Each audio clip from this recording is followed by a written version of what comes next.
Sitting in your pocket right now is a mobile phone, almost 100% of you. On that phone, you can download any dozens of applications that will let you put your voice on it and project your voice to the whole world. It'll involve you in as many conversations as you want. I wanted to do that, but I'm an accountant, and I used to be a banker, and that's not what we do. We don't put ourselves in public situations. We belong behind logos of big corporates in tall buildings in the city. We hide behind superannuation ads, and we hide behind complicated spreadsheets that we deliberately designed to make sure you have no idea what we're doing. We're very good at it. You might hear from us once or twice a year, and if your accountant's really innovative, you'll get a monthly newsletter talking to you about the exciting changes to taxation. Us accountants, you don't realise, but we're the brunt of your jokes, and we know it. Because you don't hang out with us at your family barbecues. You put us at the end of the table while the good chat happens at the other end, and then sometimes you come and talk to us when you want free advice about your next investment property, or if you want to find out if that family trip to Bali is tax deductible, which it isn't, but check with your accountant, don't take my word for it. Us accountants are so unheard of that when you jump on TED.com and you actually search for accountant, you get a talk from a guy who survived a shark attack. You search for a barista, comes up with a search from a barista. That makes sense. And that tells us something. That tells us that you value being caffeinated more than staying out of jail, more than not losing your family home, and more than not realising your financial hopes and dreams. You know, sometimes I get in an Uber and everyone's been in this situation. You can tell that the Uber driver's a little bit chatty. And you're not interested. You've got to get to the family barbecue. Well, that chat usually starts with the driver asking you one simple question. What do you do? Now, I've got a trick up my sleeve. I calm myself, I lower my voice, and whilst exhaling, I say, I'm an accountant. And it's peace, it's bliss. There is no chatter. Because not even the guy I'm paying to be in close proximity with me is interested what I do 9 to 5, Monday to Friday, and Monday to Sunday during tax season. But let's just say I get to that family barbecue one time and everything's going well. Let's say 10 of us do it. A study's shown that 4 of you won't talk to anyone about your financial hopes and dreams. No one. 2.5 of you will talk to your business partner, 1.5 will talk to a family or a friend, and just 1 will talk to me. And I'm just grateful I got the invitation in the first place. But here's the crazy bit.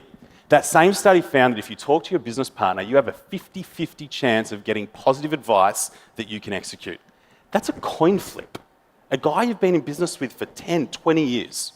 If you talk to a friend, you have just a 25% chance of getting positive advice. But if you come and talk to me, I have an 83% chance of giving you positive advice. That's a massive increase. But it doesn't happen. So why aren't accountants involved in all these great public conversations? Right now on Twitter, a guy who started and failed 5 businesses is dishing out business advice, 280 characters at a time, to thousands of would-be entrepreneurs unchecked. And since I started talking, 1,250 hours of video has been uploaded on YouTube. How much do you think was from accountants? Part of this is our fault because our great unknown is putting ourselves out there. And the great unknown for all of us is scary. And us accountants, you like us because we don't take risks. That's not what we do. So what are we going to do about it? Well, I wanted to have my voice heard. I wanted to be involved in these conversations. So I started in a safe place. I started a podcast for accountants. It's now distributed to 30,000 accountants every week. And part of the reason it's doing so well is because of it, I became a finalist as an accounting thought leader of the year at an accounting awards night. So clearly, us accountants like talking to ourselves. But that's not what I want to do. I want to go out and help communities. So I had to change. I realized that I couldn't call myself an accountant. So what did I do? I spent money on consultants, social media consultants, branding consultants. And I found out that I wasn't just an accountant. I was a financial mentor. My journey throughout this whole thing started at the National Australia Bank 8 years ago.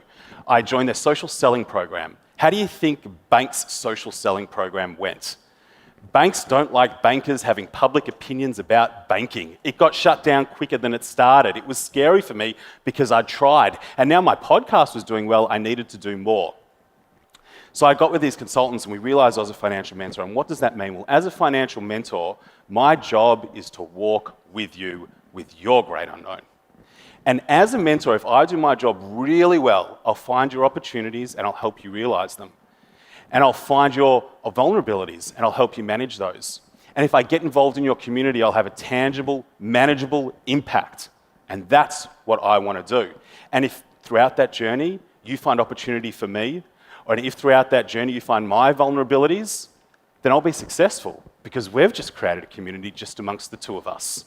So next time you have that big idea, or next time you have that small idea, next time you want to do something, go talk to your accountant and get a financial mentor. Thank you.